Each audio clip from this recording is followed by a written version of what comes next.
Me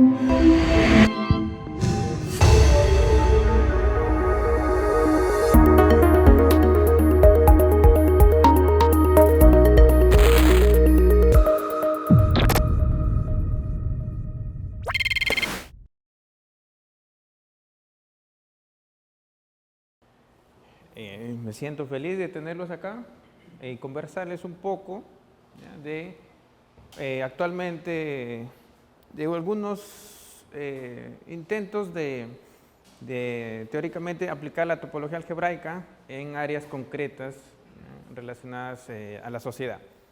Okay, entonces les voy a ir a conversar un poco sobre eso, ¿ya?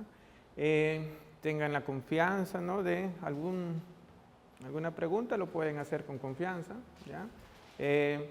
La idea de esta charla es más que nada una motivación, ¿ya? Yo voy a partir de algunos hechos que suceden en nuestra sociedad, ¿ya? Y después ya, creo que todos somos matemáticos, ¿no? Voy a mostrar algunas herramientas matemáticas, cómo lo podemos usar para dar un marco teórico a estos problemas y dar ciertas soluciones. ¿Okay? Ese es el contexto de esta charla. ¿Okay? Muy bien. Entonces, la charla se trata de número seccional, que es un invariante numérico, es un número, ¿ya? Este numerito aparece en la topología algebraica, ¿ya? Simplemente es de una aplicación que tienen, ¿ya? Ver cuándo es que tiene una inversa derecha. Entonces ahí surge este número seccional. En particular fue iniciado para estudiar para una fibración, ¿ya? Entonces, pero recientemente en el 2003 aparece un artículo donde usan número seccional para un problema de robótica, en particular problema de automatización de robots. Entonces ahí nuevamente la topología algebraica, aparte de los problemas que existen en la topología algebraica, se empieza a usar para estudiar en particular robótica, ¿ya? Y actualmente, como parte del proyecto del postdoctorado que estoy desarrollando allá en Sao Paulo, es continuar usando este número para estudiar o caracterizar ciertas propiedades topológicas. Ya hemos tenido algunos resultados, son los que voy a platicar un poco ahí, ¿ya? Y algunos proyectos que estamos aún todavía iniciando y intentamos también usar toda esta teoría, ¿ya?, para algunos problemas también particulares ahí que aparecen en la sociedad. ¿Ok? ¿Ya? Muy bien, entonces es el contexto que ya les he hablado un poco sobre lo que trata la charla, ¿ya? En particular voy a presentar ahí algunos videos, ¿ya? Uno de los problemas que en particular en Brasil, que mayormente es afectado, es problemas de incendios. Y existe una gran tasa de mortalidad con problemas ya sea incendios en ciudades o incendios forestales. Entonces, en Brasil existe una política de invertir en ciencia para poder contribuir, ¿no?, a solucionar este tipo de problemas contra incendios. ¿Ya? Entonces, en Estonia, estas dos empresas, déjenme, voy a usar mejor esto de acá. ¿Ya? Déjame ver. Aquí.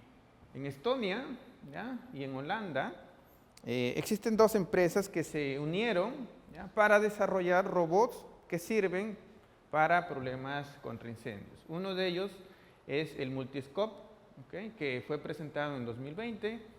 ¿Ya? Es un robot que aún todavía está en desenvolvimiento, ¿ya?, porque para ser usado necesita de un control remoto, ¿ya?, pero por lo menos hubo un avance en el sentido de que mayormente los bomberos, los que se encargan de ir a combatir los incendios, se exponen, ¿no?, hay un cierto riesgo. Entonces, para disminuir ese riesgo es que estas dos empresas se unieron para crear robots, ¿no?, manipulables y mantener, en este caso, a los bomberos, ¿no?, en una cierta posición segura, ¿no?, y que el robot sea el que más esté cercano donde está ocurriendo el incendio.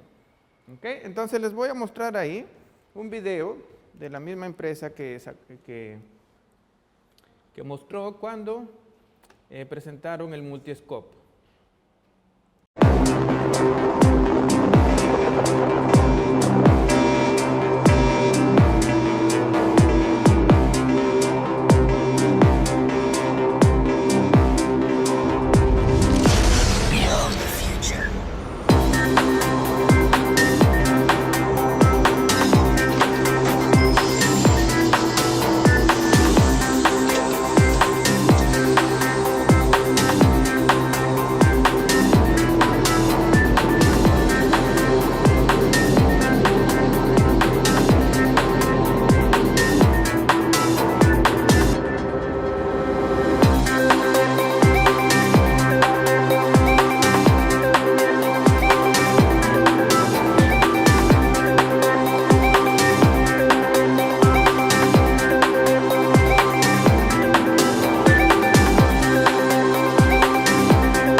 es un ejemplo concreto de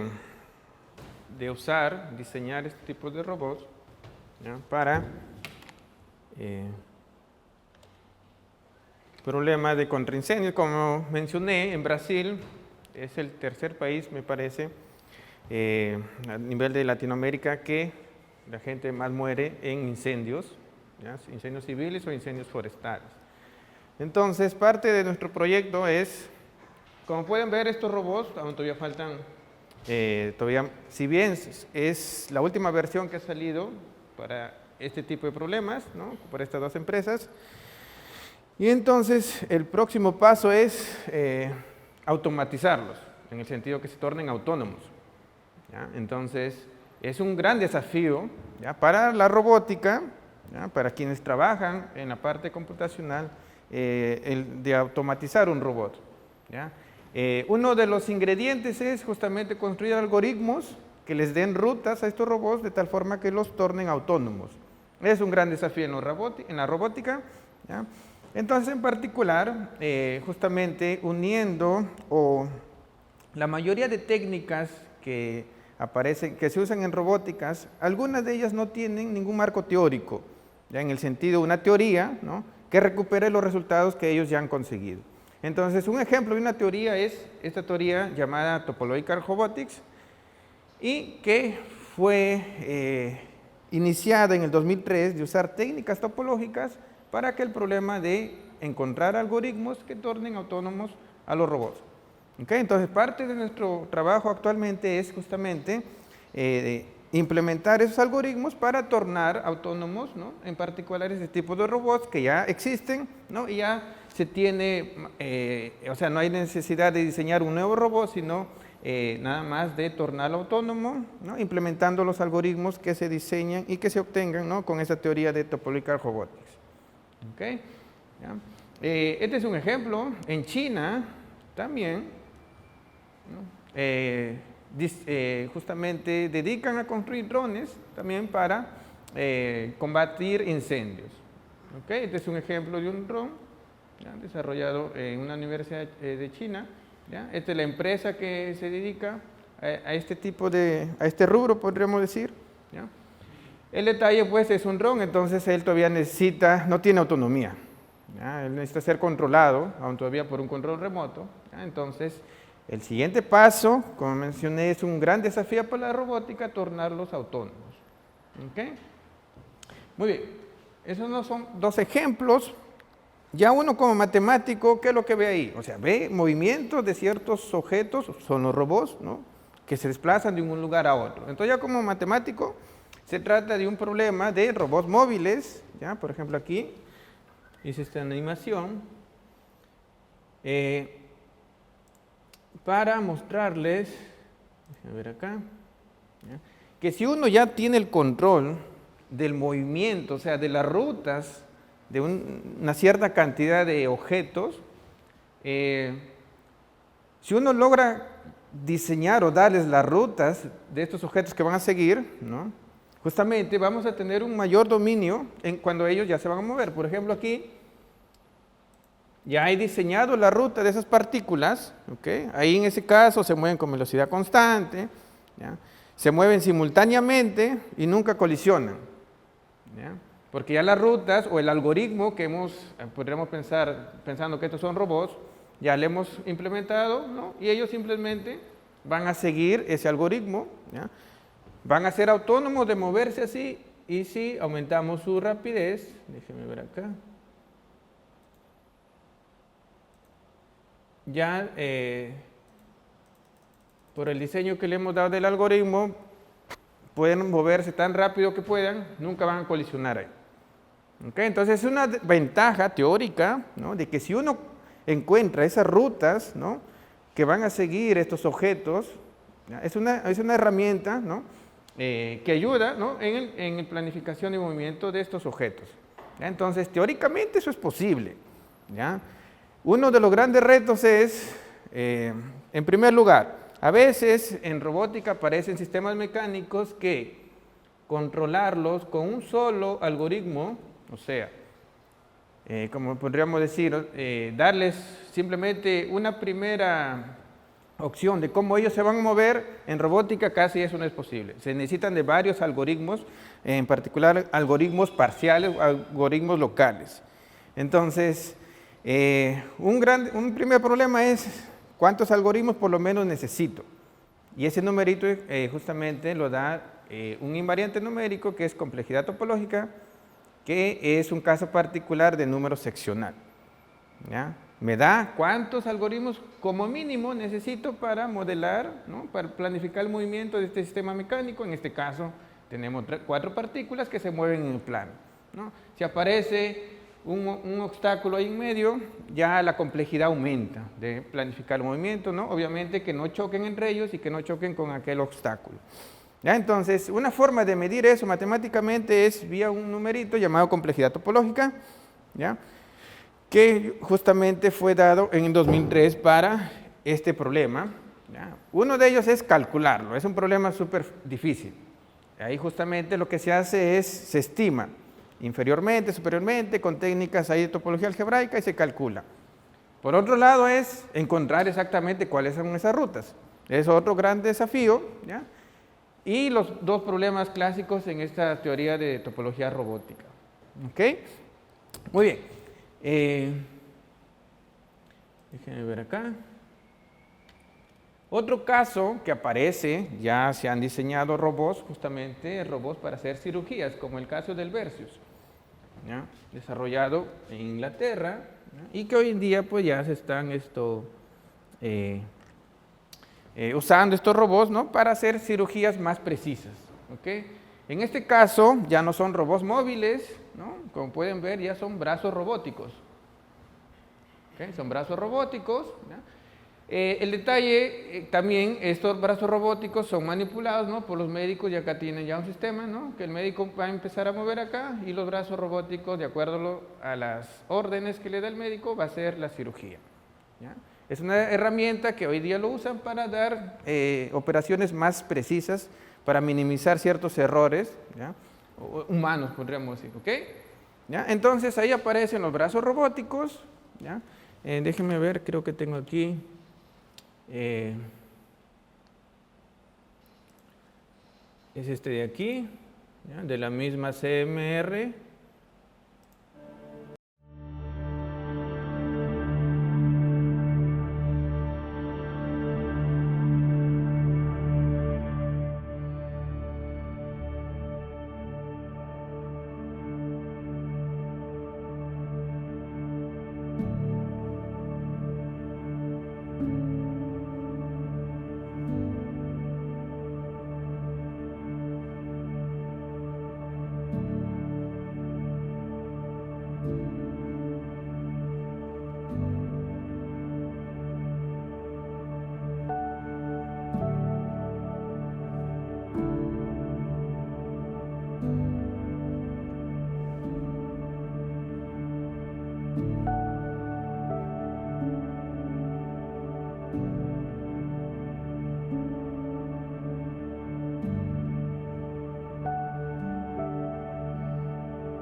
Actualmente, la última versión de este Versus, ¿no? Para hacer cirugías ya en hospitales en Inglaterra lo usan, ¿ya?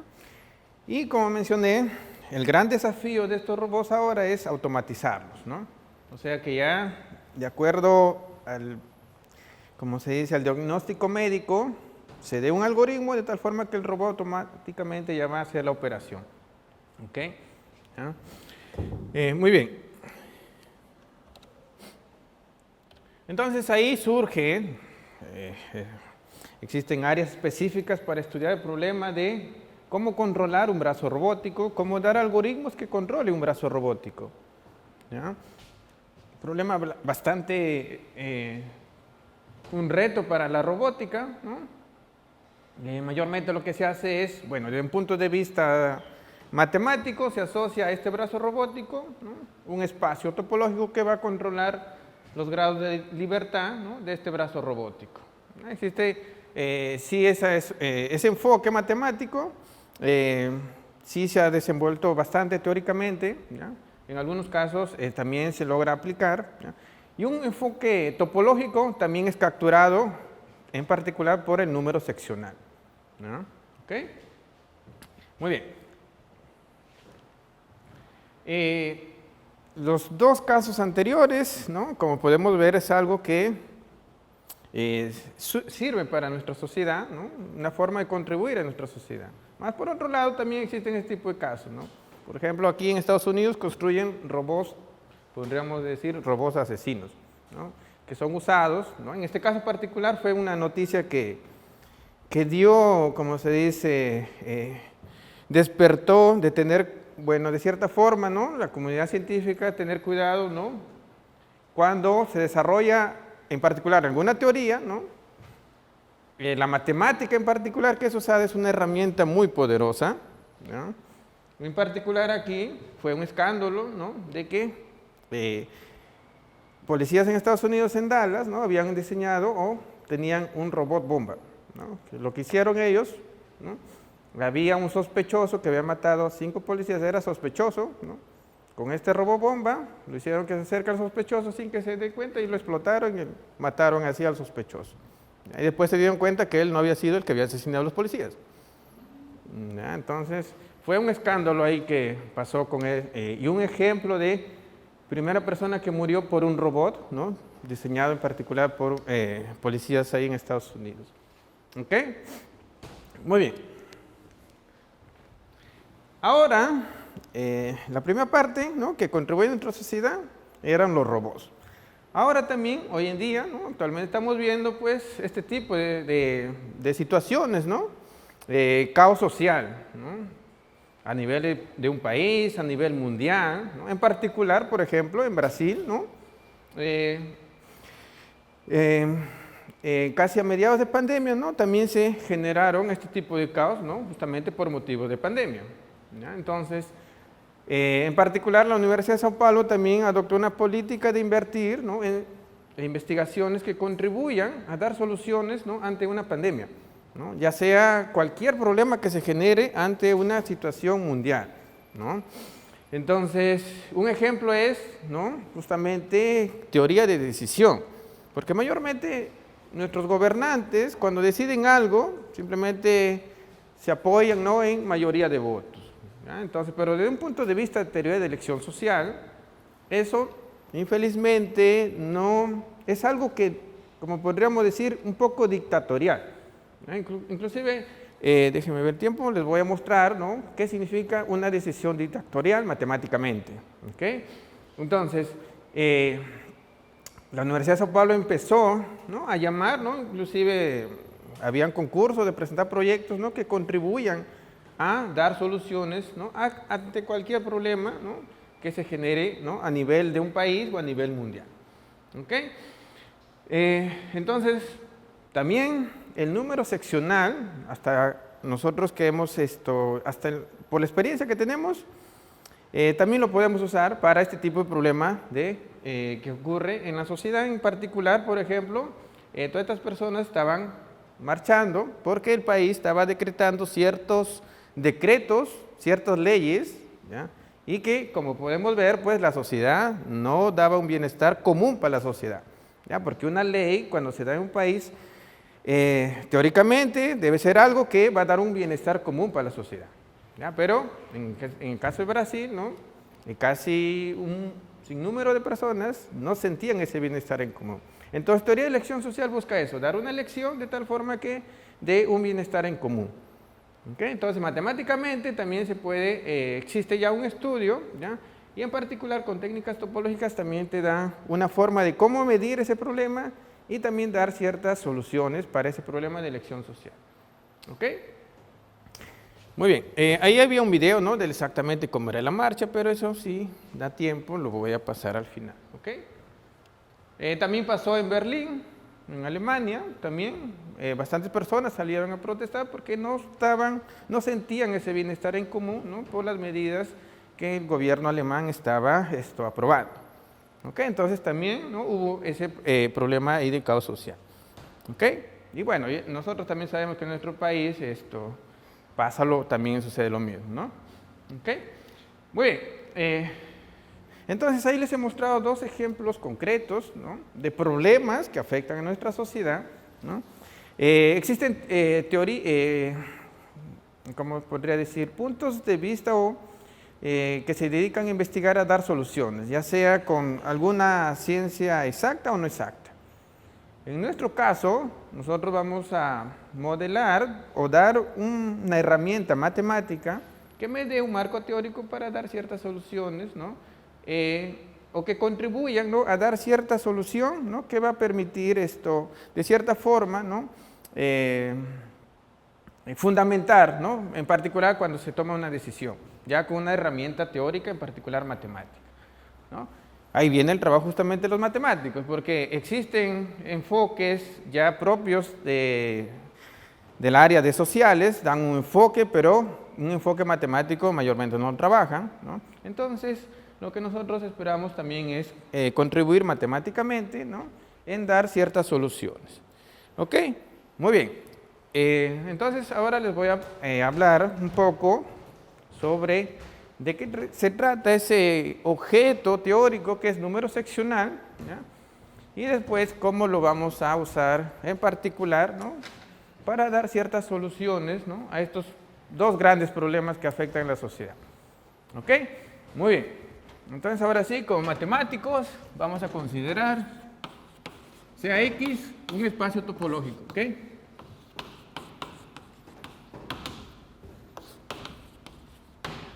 Bien, voy a tomar ya directo mejor una aplicación.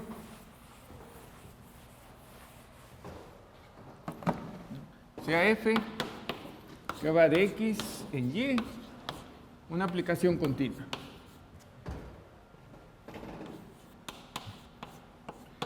¿Sí se logra ver? ¿Sí? ¿Está bien? ¿Sí? No me avisan, por favor. ¿Sí? Una aplicación continua.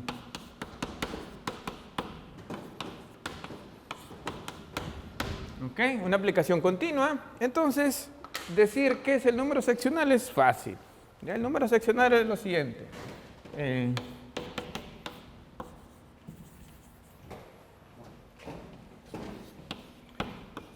El número seccional de f, de esta aplicación continua, ¿ya? Que lo vamos a denotar como set de f, es el menor entero k tal que cumpla lo siguiente, tal que existen y sub 1 y sub k de y abiertos, y en cada uno de esos abiertos existe un S sub j que va de y sub j en x. Voy a pasarme de este lado, ¿ya? Tal que cumplan lo siguiente. Tenemos x aquí, tenemos y acá, tenemos los y sub j, tenemos aquí las inclusiones, y esas S sub j son aplicaciones continuas que hacen esto conmutativo. O sea, en otras palabras, f compuesta con S sub j es la inclusión en y sub j. O sea, son secciones locales para la f. ¿Okay? La menor cantidad de secciones locales que tenga esta aplicación continua, esa menor cantidad, ¿ya? Cuyo dominio de esas secciones locales cubran todo el contradominio Y, ese numerito es el famoso número seccional de una aplicación. ¿Ok? ¿Ya? Teóricamente, ¿no? Es ese concepto que nosotros vamos a usar, ¿no? Y ya tomando como caso particular esta aplicación, es que nos aparece una nueva herramienta, ¿no?, para estudiar ciertos problemas ahí, en particular los que les he mostrado. ¿Ok? Acá estoy. Muy bien. ¿Será que da para... ¿Esto es rápido subirlo y apagarlo o demora después en cargar? No, mejor dejémoslo ahí, porque lo voy a usar después al final. A lo mejor lo dejémoslo ahí.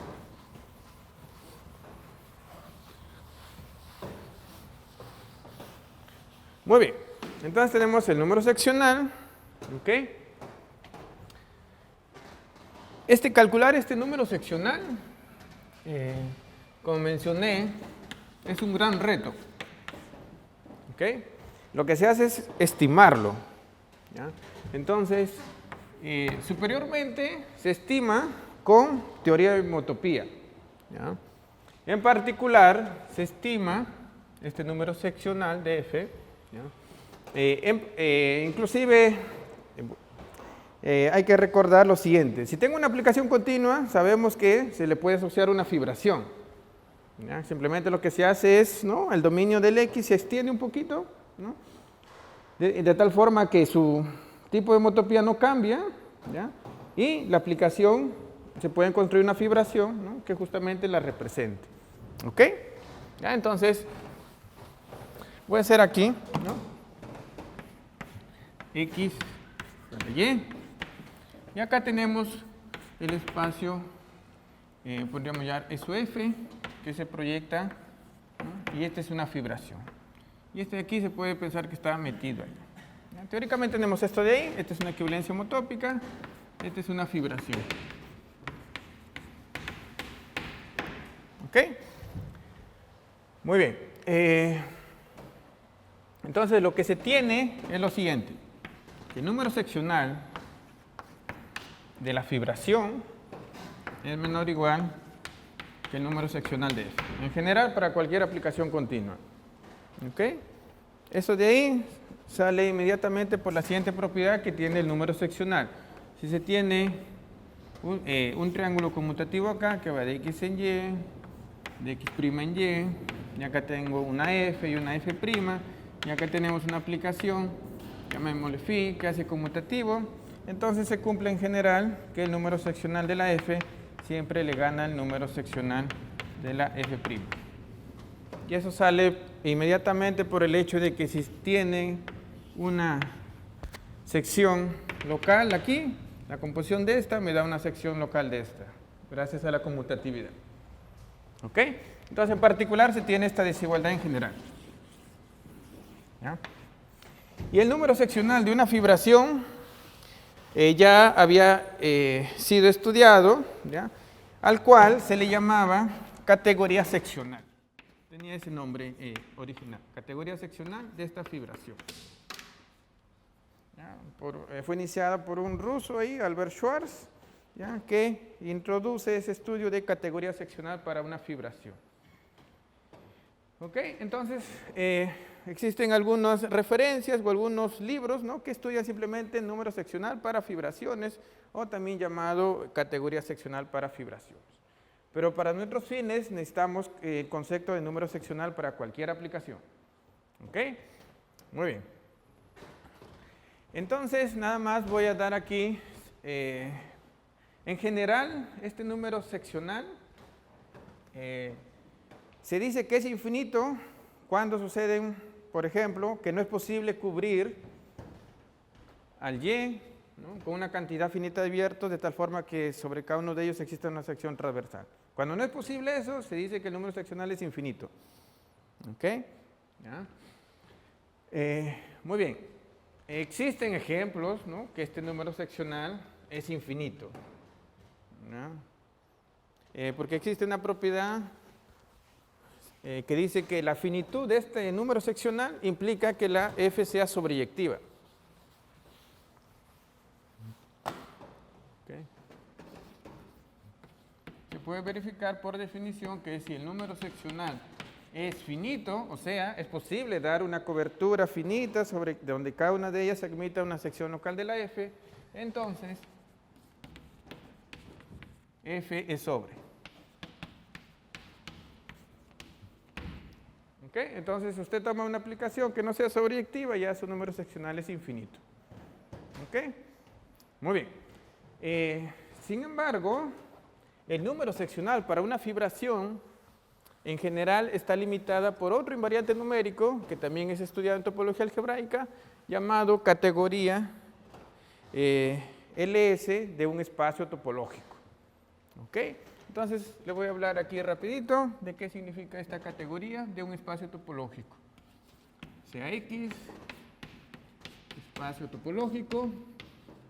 Entonces, la categoría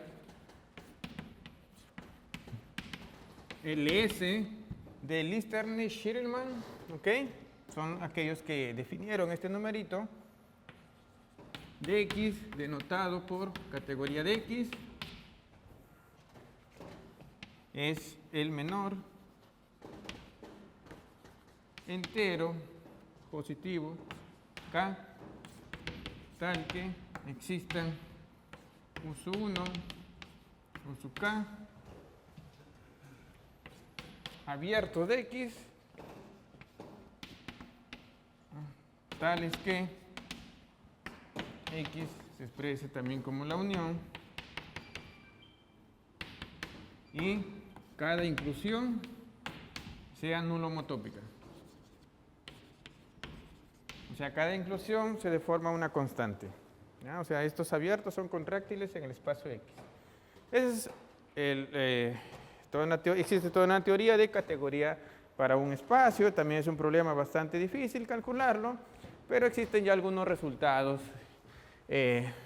para ciertos casos particulares de algunos X ahí. ¿Ya? Por la definición y por aquella propiedad de levantamiento de homotopía que define lo que es una fibración, es que se demuestra lo siguiente.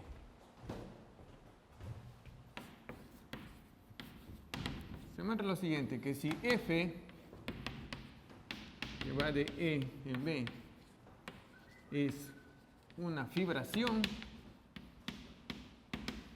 en el sentido de Hurewicz, no una fibración en el sentido de ser, ¿no? Sino un poco más general, una fibración de Hurewicz, o sea que cumple la propiedad de levantamiento de homotopía, ¿ok? Para cualquier espacio y cualquier aplicaciones. Entonces, si es una fibración, entonces se cumple lo siguiente, que el número seccional de esa fibración es menor o igual que la categoría del contradominio. ¿Ok? De esta forma, todo lo que se ha estudiado con categoría ya se traslada para estimar el número seccional de una fibración. ¿Ok?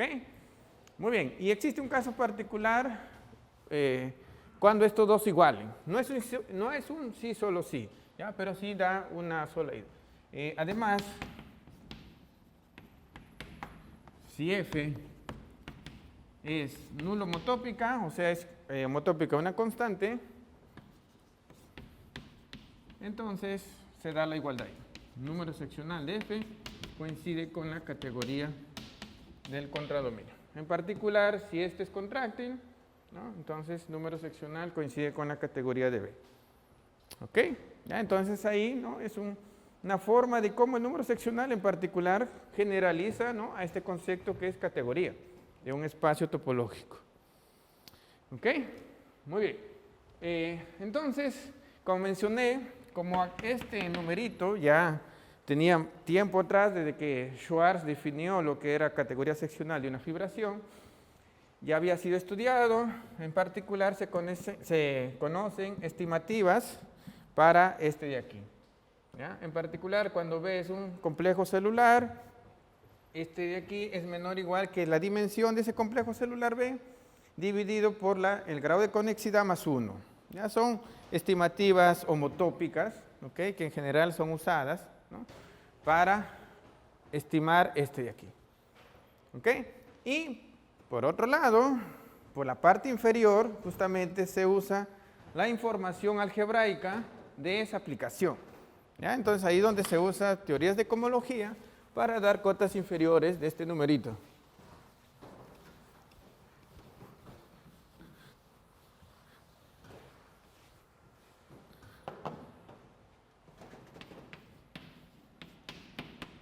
Ok, entonces sea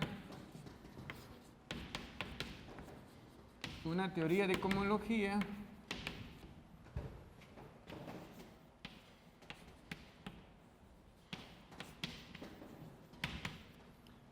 multiplicativa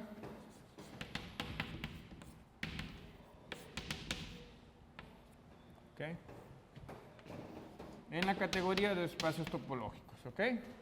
En realidad en la categoría de los pares de espacios topológicos. Y F, ¿no? Continuo, cualquier aplicación continua. Entonces, ¿qué se cumple? Aquí voy a usar esto, lo que se conoce como índice de nilpotencia. ¿Okay? Aquí voy a considerar el núcleo de este homomorfismo inducido en cohomología.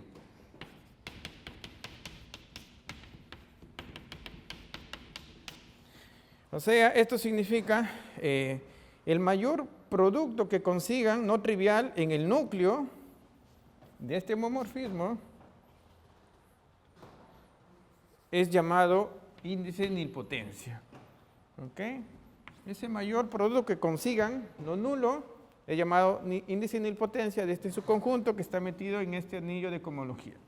Ese numerito es menor o igual que el número seccional de F. Okay, da la estimativa, una cota inferior en general, okay, para intentar calcular este de aquí. ¿Ya? Muy bien, entonces ahí ya tenemos dos grandes problemas. Uno, estudiar teoría de homotopía, ¿no? Para estimar eso de allá. Y por otro lado, ¿no? Estudiar teorías de cohomología para estimar esto de aquí.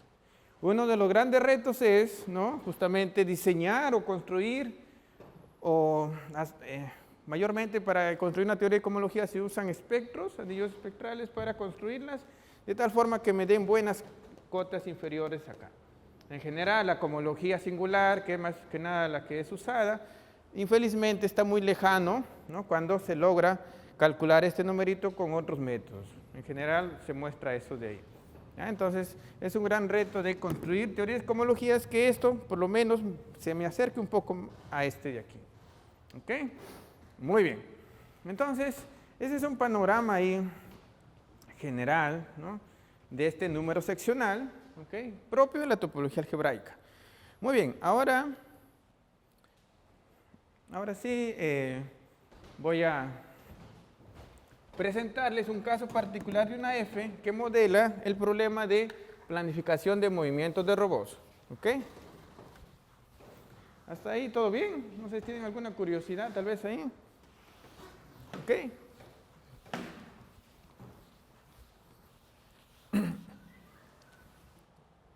Muy bien, entonces, en problemas de robótica, ¿no? Uno ya como matemático, ¿qué es lo que hace? Muy bien, nosotros tenemos un objeto acá y queremos planificarle una ruta para que lo lleve acá, ¿no? Que vaya de A a B, ¿no? Y si ahora el robot está por acá, ¿no? Queremos que vaya, ¿no? Con una cierta ruta a otra posición. Que siempre cuando el robot, ¿no? Ya supongamos que está con un GPS, da su posición inicial, el algoritmo que nosotros buscamos va a darle las rutas por donde él se tiene que mover para que, en particular, si hay un obstáculo por acá, no choque. O si hay más robots, no choquen entre ellos. ¿Ok? Entonces, ¿cómo dar esas rutas? Y justamente, matemáticamente se modela de esta siguiente forma. A este sistema mecánico, supongamos que aquí tenemos dos robots, ¿ok? Y tenemos ese obstáculo.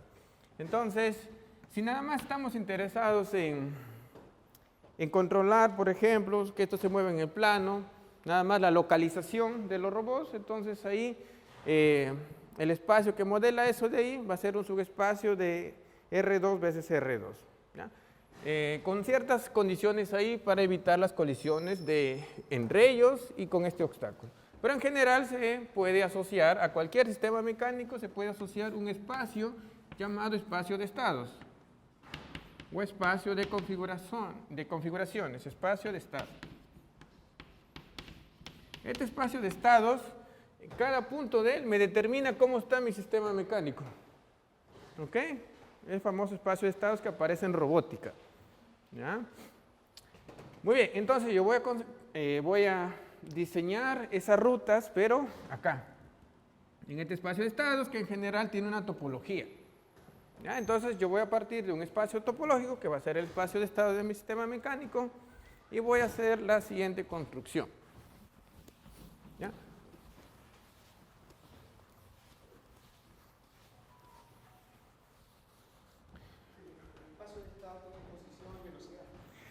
Depende de lo que necesites controlar en el robot. Sí, depende. Por ejemplo, si estamos interesados nada más en robots su misión es simplemente trasladarse de un lugar a otro. Por ejemplo, no se trata de un carro, ¿no? Porque un carro tal vez necesitamos cómo esté girado, cosas así, pero nada más la situación nos interesa dónde va a estar localizado. En ese caso, su espacio de estados va a ser justamente, si consideramos nada más un solo robot, ¿no? Sí va a ser un subconjunto del R2, ¿no? Porque cada par, ¿no?, me va a determinar dónde está localizado el robot. ¿Ya? Su conjunto no va a ser todo R2 porque hay un obstáculo K, ¿no? Hay que evitar, ¿no? En realidad, si este obstáculo, ¿no?, le llamamos un S. Exactamente. Determina la localización.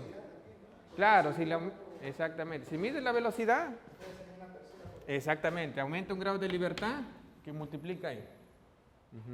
Exactamente. Pero en cuestiones simples, ¿no?, simplemente nos interesa la localización del robot, que evite este obstáculo, sería, ¿no?, su espacio de estados. Disculpen acá que no se ve, mejor lo escribo de este lado.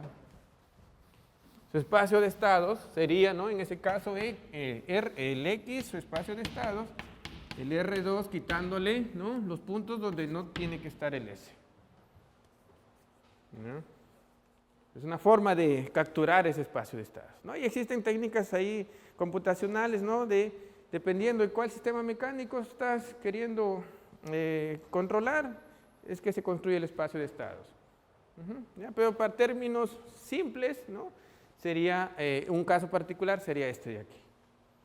¿Ok? Muy bien. ¿Sí? ¿Alguna otra duda? ¿Sí? ¿Ok? Muy bien, entonces la teoría de complejidad topológica se aplica justamente a este espacio de estados, que es un espacio topológico, ¿ya? Y entonces, ¿qué es lo que se trata aquí? Voy a dar una posición inicial, quiero que llegue a una posición final, lo que yo busco son caminos, ¿no? O sea, una ruta de navegación que me lleve de este punto a este de acá. ¿Ya? Obviamente este gamma tiene que estar aquí en el espacio de estados, ¿no? O sea, es una aplicación, ¿no?, es un camino de aquí a aquí, que inicia en A y que justamente lleva al robot en la posición deseada. ¿Ok? Pero en robótica lo que se busca es estabilidad de estos caminos. Por ejemplo, es un gran problema en robótica de que el GPS no le va a dar la posición exacta, real, de dónde está el robot. Puede que haya un cierto error de localización, una prima, ¿no?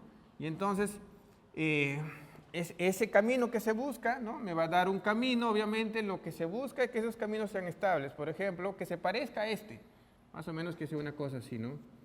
Inclusive puede ser así y llega acá. ¿Ya? No puede ser un camino que haga todo esto, ¿no?, para acá, ¿no?, para este puntito que estaba cerquita de A. Ahí esas rutas no son, en ese sentido no son estables, no se parece a esto. ¿Ok? Entonces lo que se busca es, ¿no?, que exista ese comportamiento de estabilidad de estas rutas de navegación. ¿Ok? Entonces, muy bien, ¿cómo lo modelamos eso de ahí? ¿No? Como mencioné, buscamos caminos que inicien en el punto A que yo voy a dar y que vayan al punto B deseado. Entonces, eso motiva a definir la siguiente fibración. Para ese espacio topológico X se define la siguiente fibración, el sub 2, que va, aquí están todos los caminos en X y que cae en el producto. De que a cualquier camino nos lleva a punto inicial de ese camino, punto final. Esto de aquí es fibración. ¿Ok? Muy bien. ¿Y qué es lo que podemos notar ahí? Que las secciones locales justamente me van a dar estas rutas. ¿Ok? ¿Ya? En particular, si X es conexo por caminos, se puede encontrar una inversa derecha, pero no necesariamente continua. ¿Ok? ¿Ya? Entonces, si yo encuentro simplemente una aplicación que va de aquí para acá, no necesariamente continua, ¿ok? Pero que cumpla que E sub 2 compuesta con S sea la identidad en el producto, justamente esta aplicación, ¿no? Para cada A, B que tome aquí, ¿no? Me va a dar un camino, ¿ya? Ahí en X.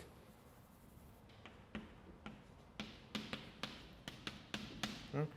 Y como me da esta igualdad, ¿no? Este camino inicia en A, ¿no? Y termina en B. ¿Ya? Como mencioné, simplemente es una aplicación y esa existe solamente si X es conexo por caminos. ¿Ok? Pero como mencioné, necesitamos estabilidad. Entonces lo que se busca esa estabilidad se codifica en que pedir que esto de aquí sea continuo. ¿Ok? Pero teóricamente, justamente Michael Farber muestra de que para espacios de estados que no son contráctiles es imposible encontrar esos tipos de algoritmos estables. ¿Ya? ¿Ok? Entonces Michael Farber muestra lo siguiente. A ese tipo de aplicación, ese es que es llamado algoritmo de planificación de movimiento. ¿Ok? A esta S que cumple esta igualdad se llama algoritmo de planificación de movimiento.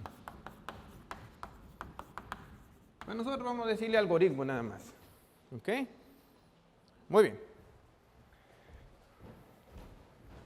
Entonces, Farber muestra lo siguiente. Que existe un algoritmo estable o continua, para decir que esa S es continua, ¿no? Que existe una aplicación continua que cumple aquella igualdad, o sea que sea una inversa derecha continua de aquella fibración E sub 2. Existe un algoritmo estable para X, solamente si X es contráctil. Y ya con eso, demole a los de computación porque ellos intentaban construir algoritmos estables para los sistemas mecánicos que aparecían en robótica.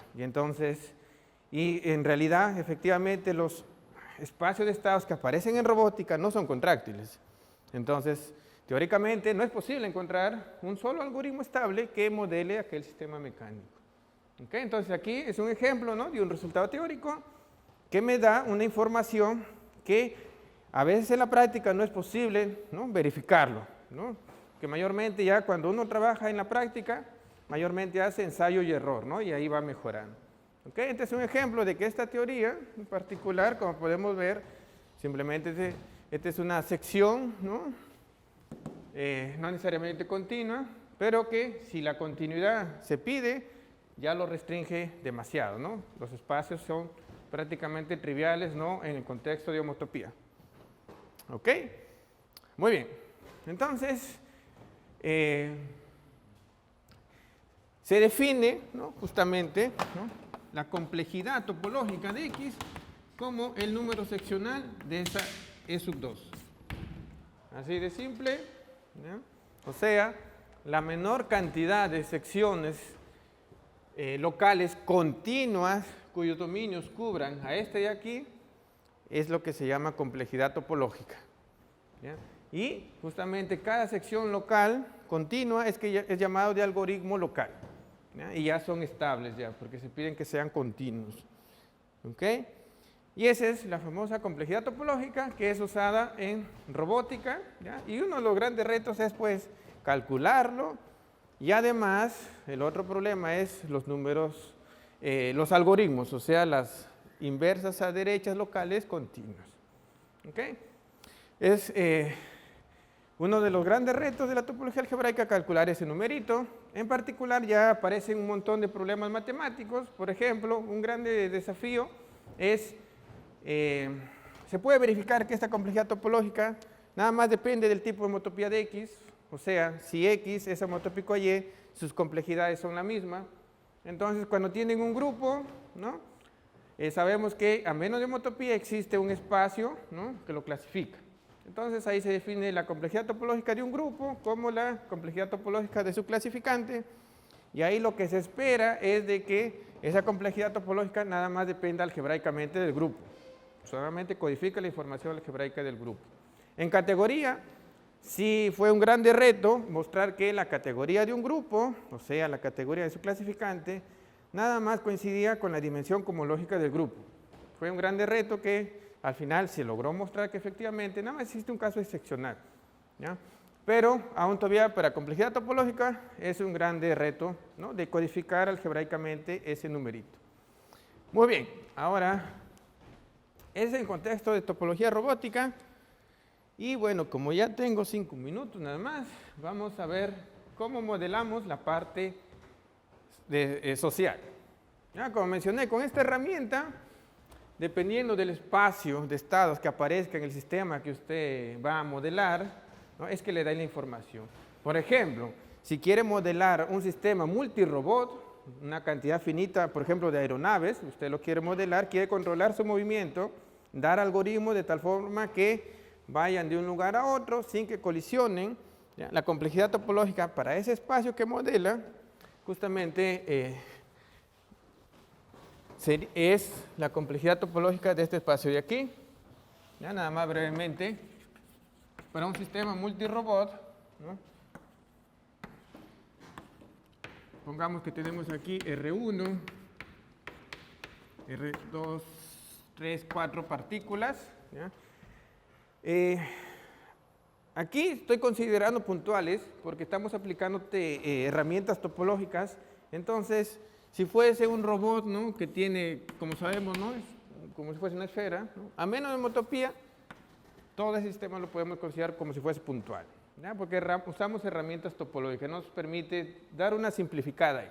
Por eso que considero aquí, ¿no?, 4 puntos, ¿no?, en un cierto espacio X. Entonces, cada uno de estos robots, ¿no?, vive aquí en X, obviamente. Entonces, el espacio de estados que modificaría o que modela a este sistema multirobot sería el famoso espacio de configuraciones. Esto vale para cualquier cantidad, entonces acá sería K. O para no confundir con el K, vamos a llamarle N. Aquí ya sería para N robots. ¿Ok? Y este simplemente es un subespacio del producto. Este es el producto cartesiano en n veces, ¿no? Y aquí se pide justamente para modelar que no colisionen, es que sus coordenadas sean diferentes. ¿Ok? Y este espacio es también topología algebraica, un grande reto, conocer su homología, su cohomología, su tipo de homotopía, bastante una teoría de espacio y configuraciones ahí que aparece. ¿Ok? Pero es un caso particular que modela, ¿no?, como espacio de estado un sistema multirobot.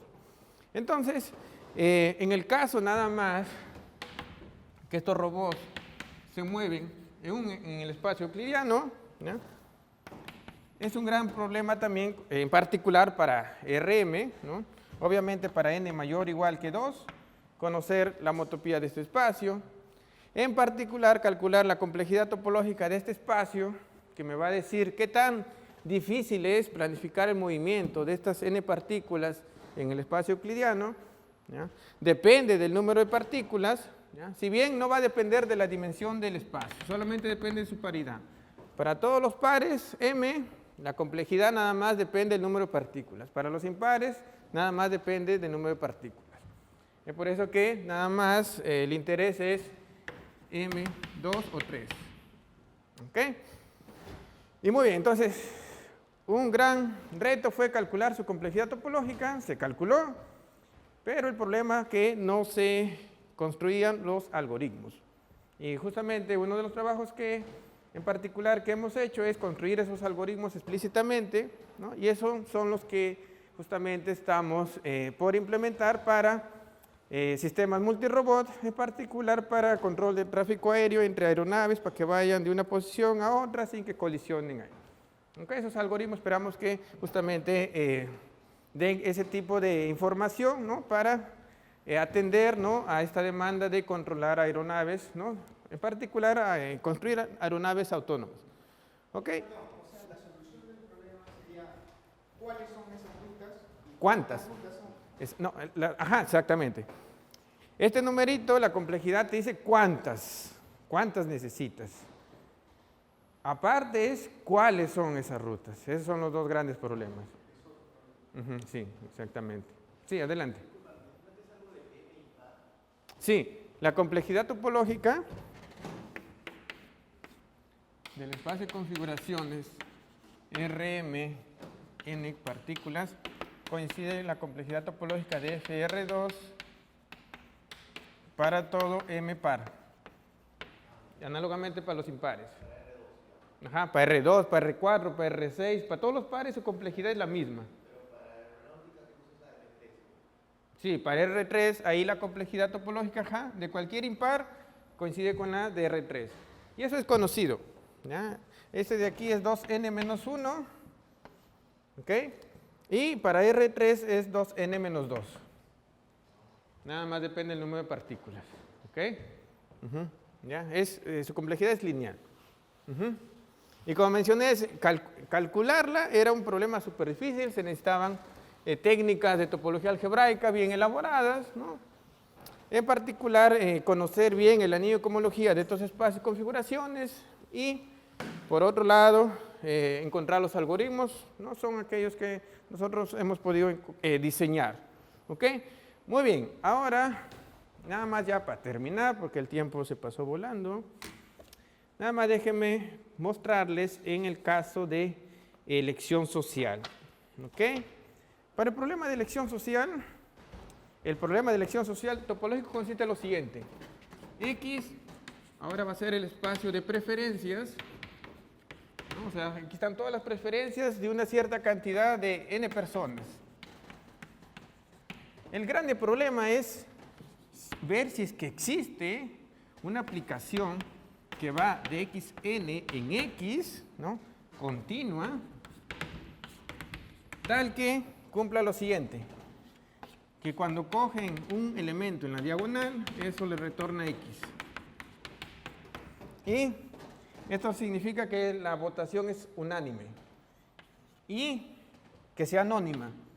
Si aplican acá cualquier permutación a una n tupla, esa no depende de la permutación. Es anónima la votación. Son los dos principios fundamentales para una elección: unánime, anónima y que sea estable. Una pequeña cambio en las preferencias individuales también afecta en la elección agregada. ¿Ok? Entonces, esta es la teoría de elección social topológica. Uno de los grandes retos es ver cuándo es que existe, saber si existe o no existe. Y con técnicas de grupo de homotopía se verifica que cuando X es un espacio bien bonito, o sea, es un complejo celular finito, esto existe si solamente si X es contráctil. ¿Ya? Entonces, pero después no se sabe en particular cómo se podría dar una elección cuando los espacios no son contráctiles. Entonces, justamente ahí nosotros estamos casi dualizando la idea de número seccional para definir lo que es la complejidad de elección social y, ¿no?, dar una estimativa de qué tan difícil es el problema y además construir las soluciones. Por ejemplo, aquí, en el caso de que X, el caso particular X, que sea R, la media aritmética es un ejemplo de una aplicación de elección social. ¿Okay? También la media geométrica, obviamente cuando la definen restringida a los reales positivos, ¿no? Y la media armónica también es un ejemplo de aplicación de elección social, que mayormente son justamente los que en estadística se usan, ¿no?, para seleccionar una cantidad infinita de datos, ¿no?, usando media aritmética, media geométrica, media armónica. ¿Ok? Muy bien, ese es un panorama matemático, ¿no? Y como mencioné, la existencia de este tipo de aplicaciones me va a dar una elección, ¿no?, que cumple estos requisitos fundamentales, ¿ya? Si uno le quita alguna de estas propiedades, ¿ok?, por ejemplo, si le quitamos esta propiedad, que no sea unánime, ahí uno puede dar una elección dictatorial, simplemente diciendo que cuando no esté en la diagonal, vaya a uno que yo voy a elegir. Y ahí va a cumplir que esto es anónima, ¿no? Como ya es constante, va a ser anónima y es continua. Esa es una decisión dictatorial.